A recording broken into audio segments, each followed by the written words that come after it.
Welcome back to the Stephen Knight Show. Adam's not with us tonight because he is celebrating his birthday. Happy birthday, Adam. Hope you have a great one. Chike, what's going on in the world of movie reviews?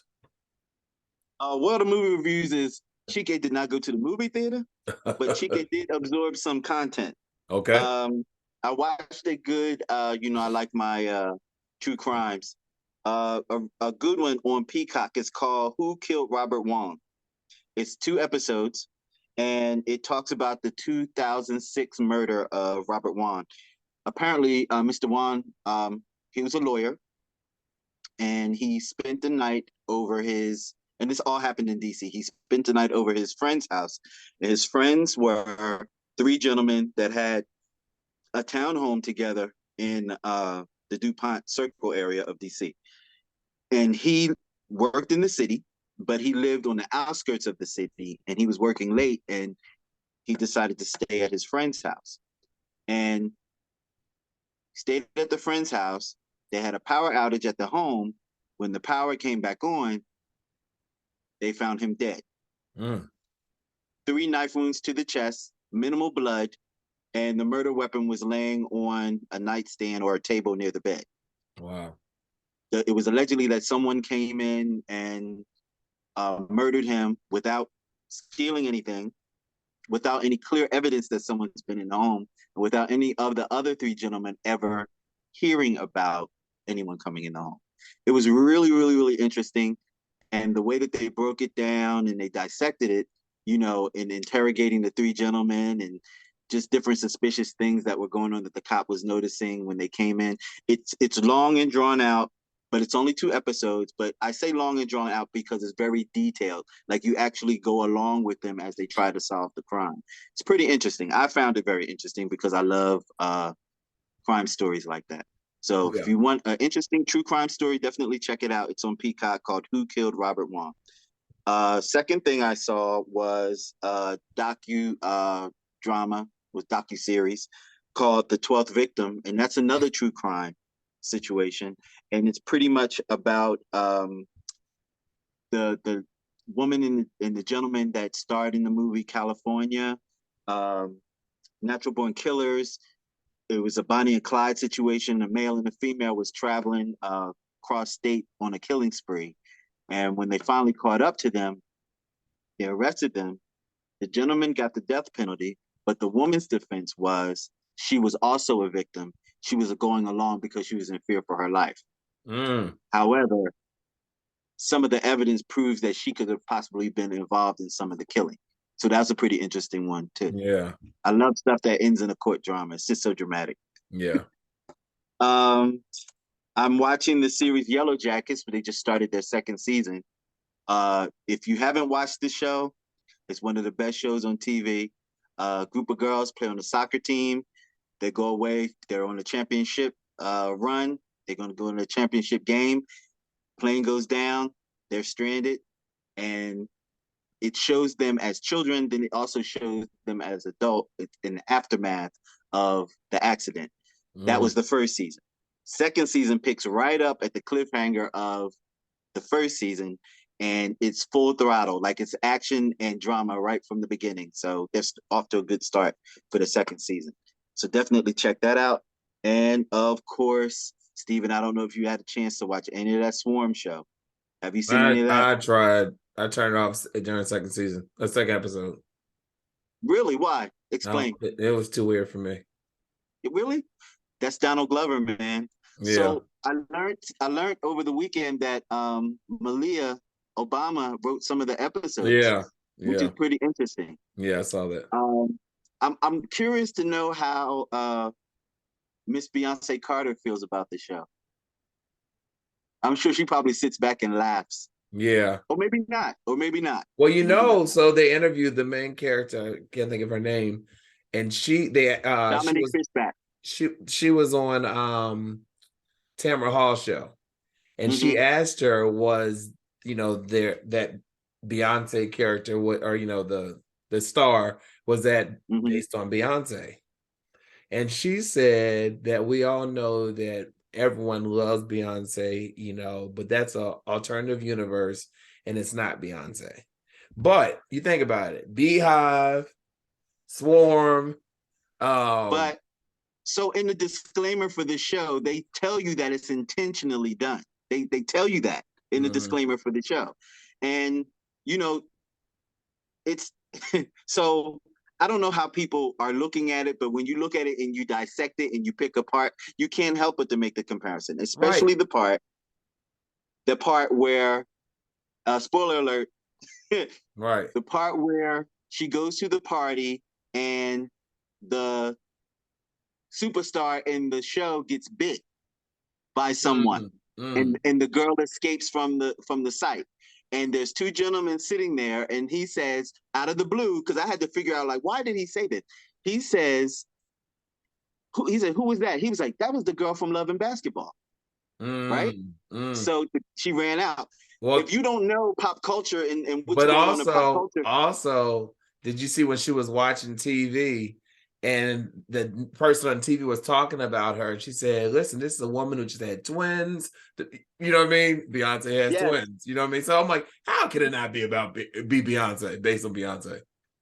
yeah. But yeah, they said it wasn't. But I think that was what they were told to say if they're asked in interviews. So it has the same temperature as Atlanta, but it's a little darker. Not a little Yeah, darker, it's a lot darker. yeah, Well, Atlanta had some dark episodes though. It did go there a little bit. yeah. So it has that same temperature. It's Donald Glover. You know what to expect. I said I might come back, but it wasn't giving me the what I was looking for that Friday on a Friday And, night. So I turned. and to be totally honest, I didn't watch it straight through. I touched it and then I left it alone. And then I came back to it. I can't watch it straight Yeah, through. It yeah.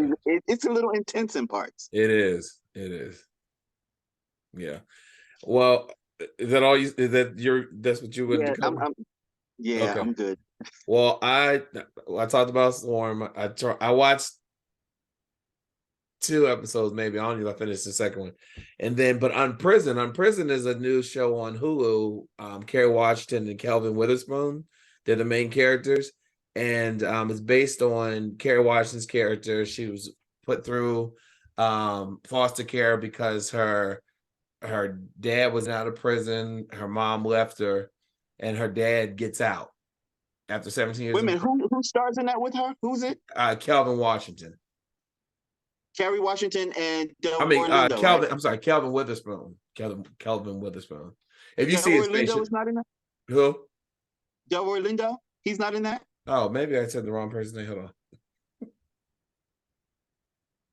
on. Uh, I thought he was. At least I thought it was him. the dark bald head guy. No. Delroy Lindo. Oh yeah, Delroy Lindo. I'm sorry. Yeah, he is in there. I'm Yeah, sorry. That's him. I didn't know his name, but his face is so familiar. But yeah, he's the yeah. father. Okay. Anyway, so it just shows it's an eight part episode. I mean, 8 episodes, and it's actually really good. I watched it because she's been promoting the mess out of it, and so Mm-hmm. that's something to check it out. And I did. It was really good. It's really good. So I recommend that. Of course, Bel Air, they've been picked up a season 3 already. That's really good. And 911, Angela Bassett still doing his thing. And Abbott Elementary, of course. But yeah, so a lot of good stuff. Elementary is out until I think second week in April. Um, Mm-hmm. but but yeah, really good stuff on TV. It's good content. Do you watch any of the? Do you watch the SWV Escape stuff? Do you get into Yes, that? I'm watching that. So I I will will say say this. this. No, go ahead. You go. I was saying about SWV. They had a reality show back in 2016, Mm-hmm. I think, and they had a lot of turmoil. You know what I mean? But Mm-hmm. now watching them on this show, they get along. They see it for what it is. This is our jobs, and I think they're a little bit closer than they put on the show because they say, sometimes we go on stage, perform, and don't even say anything to each other off stage because we're here to do the job. And they also Mm-hmm. said that they post something on Instagram recently that regardless of what happens, the show goes on. You know what I mean? And so they've worked out their kinks. But the reason why I say it feels like they're a little bit closer than they put on is because Taj was talking about Coco's son. They were having a conversation, and Coco was talking about how her son wants to drop out of school, and how Taj even talked to him, and and even Lily's son referred to them as his aunties. So I think they're a little bit closer, but obviously they didn't have their drama. But there you can see how mature they are in this. Escape, I think that Latasha, when she signed up for the show, she had one purpose, and that was to elevate her own solo career. But it's backfiring on her because people are not liking her personality, you know. And so I saw something last night, and then I saw it again today. Took me out.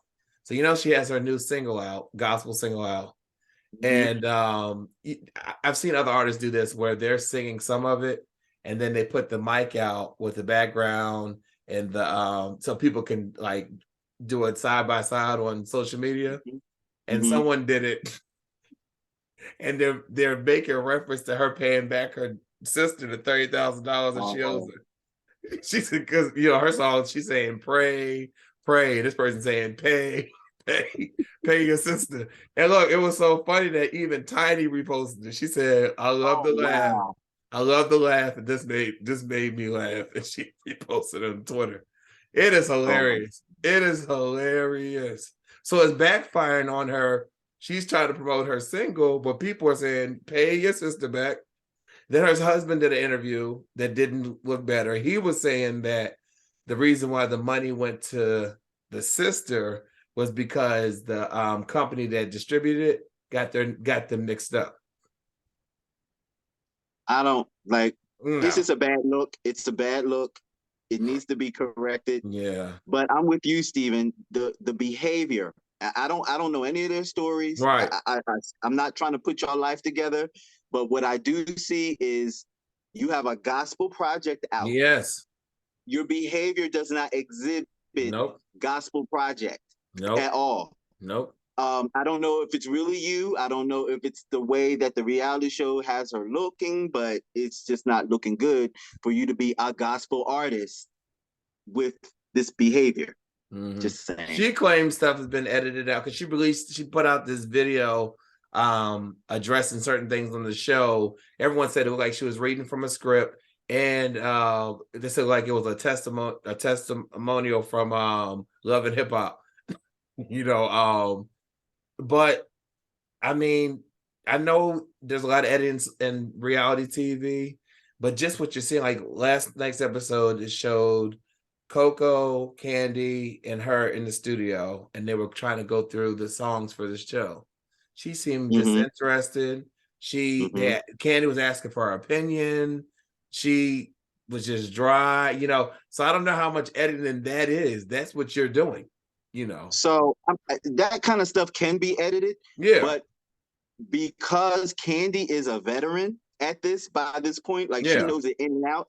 I love the fact that she made that show speak on it, and she's talking in between the shows, telling you what's really going on, I guess from her own point of view. Yeah. And then so SWV, they're going to their lives after. So if people aren't really fully immersed into this, depending on how much you want to invest your time into the show, but there are other things still going on outside of the show on social media because they're explaining what's going on the show because of the editing. They're actually talking about what's happening in between and what really happened, like when the cameras were off and what they really said, which may have been edited differently. So they're explaining themselves. Yeah, and you're getting a full circle of what's going on.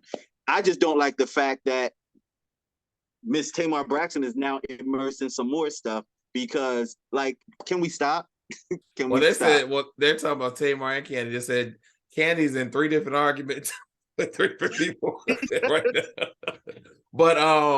But one thing Candy did say, and we gotta have to go, but Candy address, so in the video that Latasha put out, she joked on Candy's voice. And Candy said that was corny to her because this is the same voice that produced the biggest hit you've ever had. Yes. And, this voice has been a lot more successful than you have been.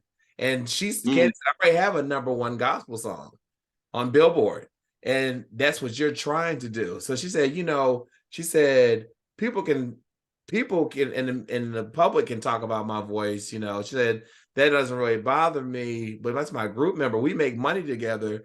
She said, I would never talk about anyone's voice in the group if they made a mistake in the group.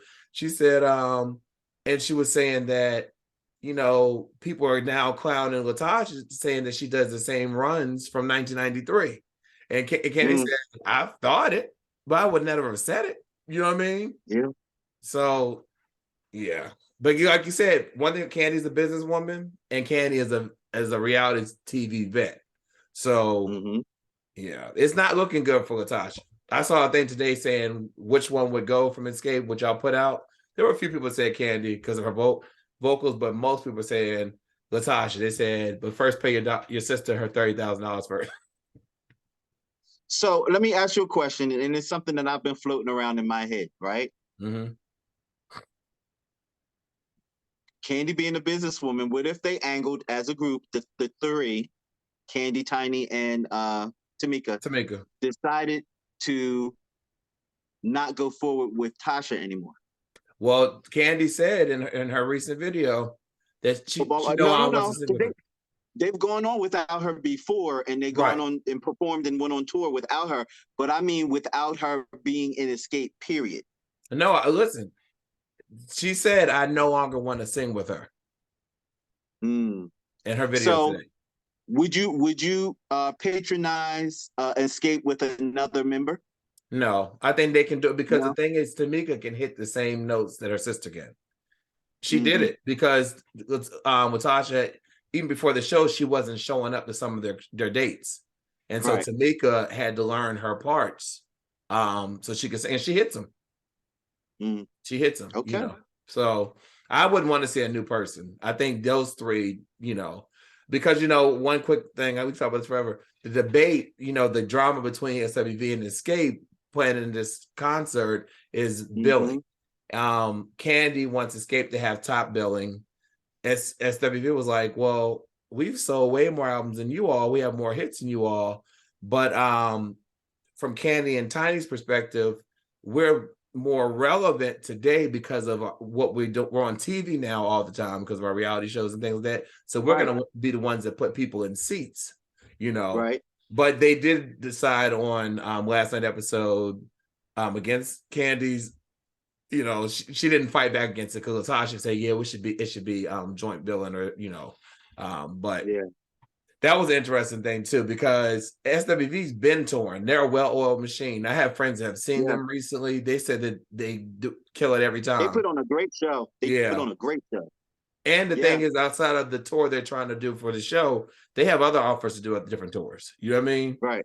But they just think how beautiful this would be because of two R&B legendary groups, And they could set a precedent. They really could for other groups to probably do the same thing. Exactly. Yeah. Well, Chike, thank you as always for letting us know what to spend our time and money on. And we'll see you next week, and we'll be right back after this.